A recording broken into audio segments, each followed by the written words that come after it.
Fala galera, Lucas do Lab por Vir, começando hoje aqui um novo tipo de formato de vídeo.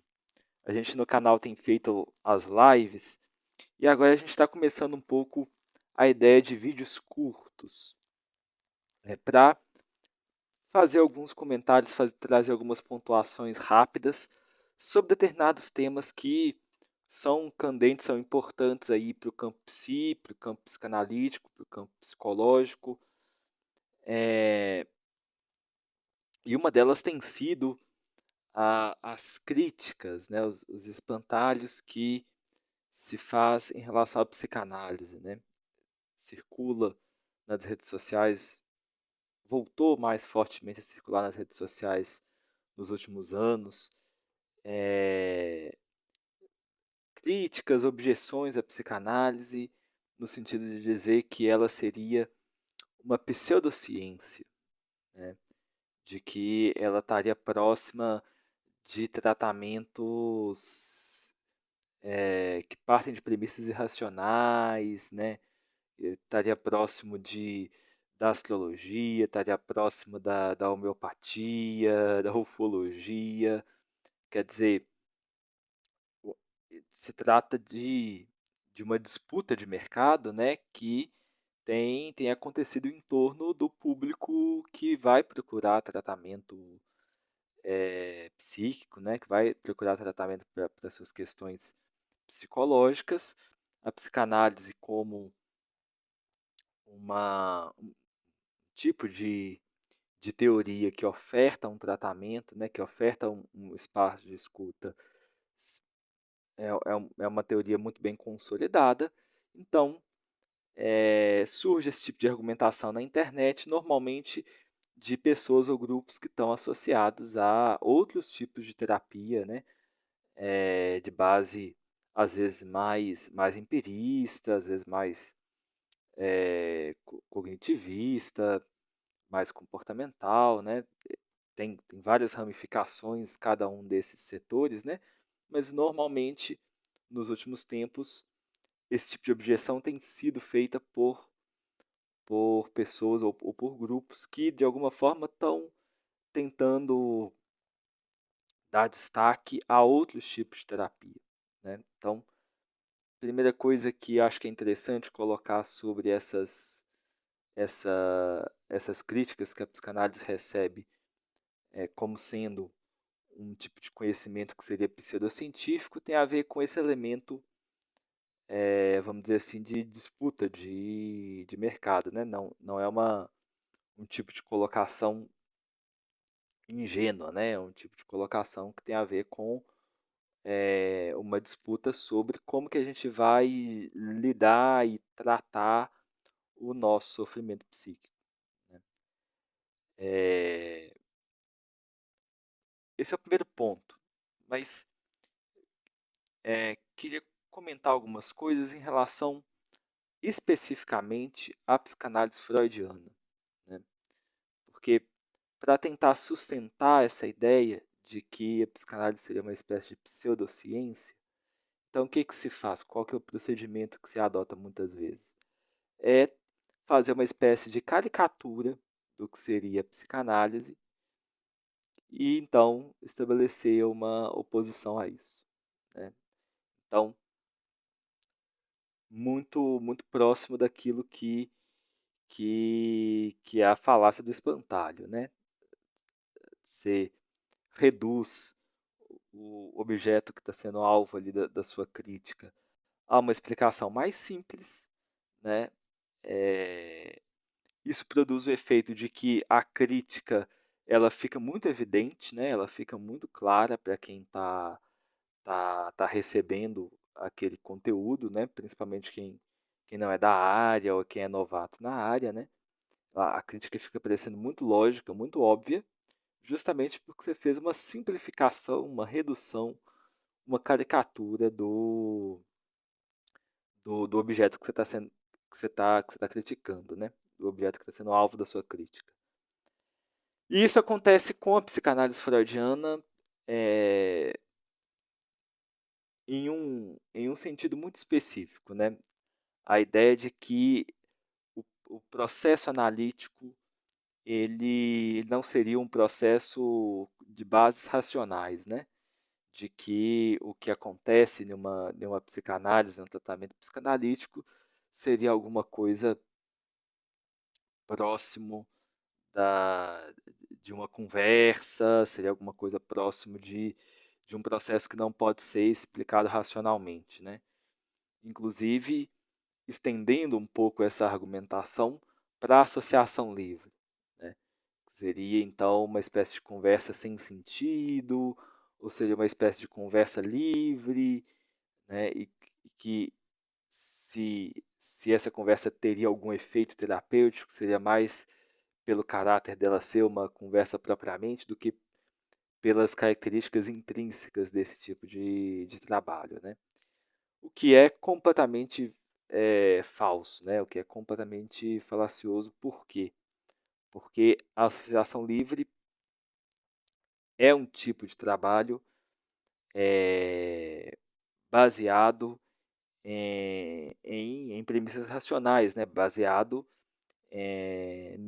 num processo de desenvolvimento de práticas, né? Um processo metodológico, né? De desenvolvimento que parte da histeria, do tratamento da histeria pela, pela hipnose, depois o tratamento catártico, né? É o método catártico desenvolvido pelo Breuer, e a associação livre é uma evolução da, desse processo, né? Quer dizer, Freud, enquanto médico, né? Ele começou a atuar a partir da hipnose, depois ele, vendo os limites da hipnose, ele vai trabalhar com o método catártico, e o método da associação livre seria a evolução, vamos dizer assim, final desse processo, aonde ele consegue vantagens que ele tinha nos dois métodos, sem tanto os limites desses dois métodos, né? O que basicamente a associação livre permitiu para Freud? Permitiu acessar conteúdos psíquicos através dos relatos do paciente, com uma forma bastante prática, bastante simples e bastante eficiente de driblar a censura que esses próprios pacientes aplicavam quando esses conteúdos psíquicos chegavam no nível da consciência, né? Então, em uma conversa cotidiana, a gente censura vários elementos que chegam na consciência, e para que o tratamento acontecesse, esses elementos precisavam ser acessados. Então, o método de associação livre nada mais é do que uma forma de, de tentar minimizar ou diminuir a censura que, que a consciência faz daquilo que passa no nosso fluxo de pensamento. Então, o método de associação livre não é nada místico, não é nada irracional, é simplesmente uma forma de diminuição da censura, da, do fluxo de pensamentos do paciente. Bom, e daí tem várias tentativas de destituir o caráter racional desse tipo de trabalho e das teorizações que o Freud fez para sustentar, para justificar esse método e as descobertas que ele foi tendo a partir da aplicação desse método na clínica, né? Tem que lembrar, então, que a psicanálise é um método de tratamento e é um método de investigação, né? E aí algumas coisas o, sobre o referencial teórico do Freud, o conjunto de referenciais teóricos do Freud é importante ser dito, né? Primeiro de tudo, Freud, na época em que ele viveu, é um dos teóricos mais cientificistas que eu conheço, assim, que eu já tive oportunidade de ver. Freud compactuava com várias teses das mais cientificistas da época, né?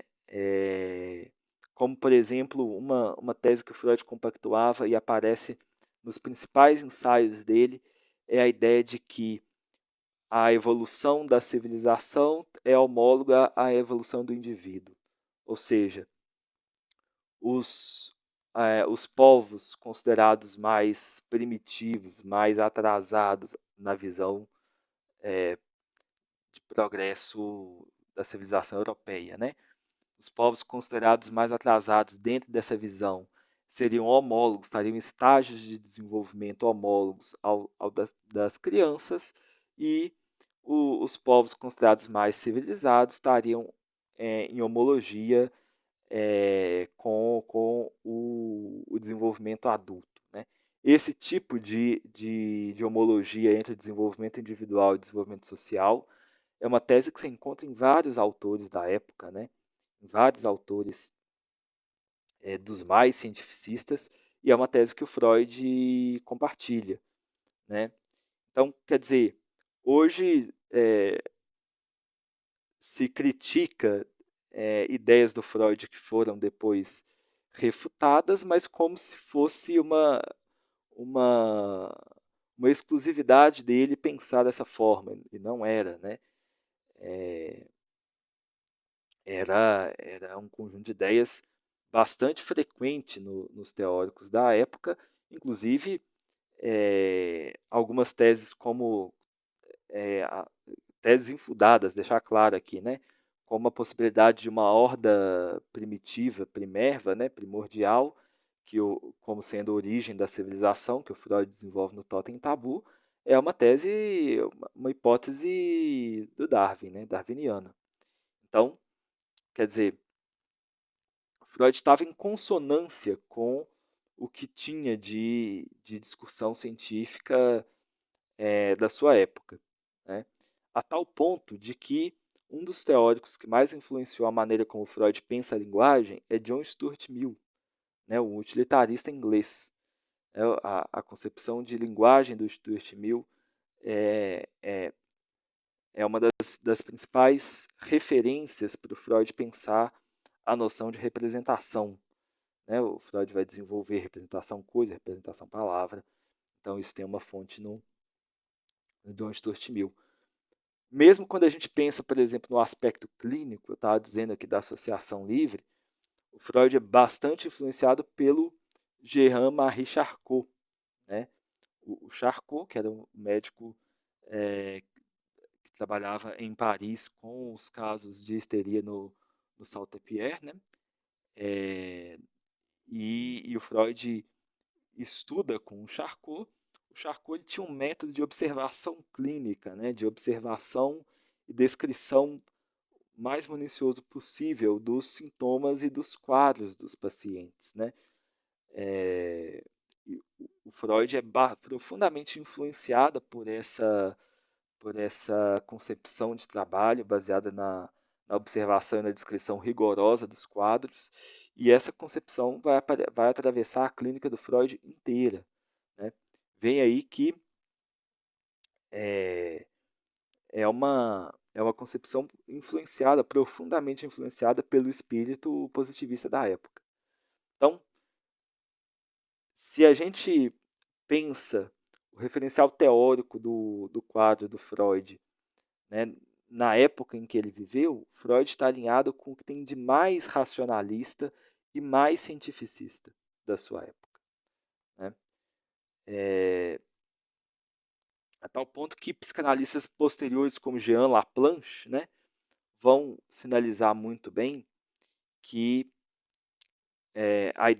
a ideia, por exemplo, de tornar consciente aquilo que era inconsciente, né, onde havia o isso, deve advir o eu, é uma espécie de revolução copernicana inacabada, né? Ou seja, é ainda uma forma racionalista de pensar o inconsciente, diferente de outras concepções inconscientes que teriam uma raiz mais romântica, né? Como o Jung, por exemplo, mas isso aí é tema para outro vídeo. Tá certo? Para saber mais sobre o Freud racionalista, sobre o Freud influenciado pelo positivismo, pelo cientificismo, curta, compartilhe e não perca a live de amanhã sobre psicanálise e neurociência, resgatando um pouco o trabalho do Freud pré-psicanalítico como neuroanatomista. Um abraço e até mais.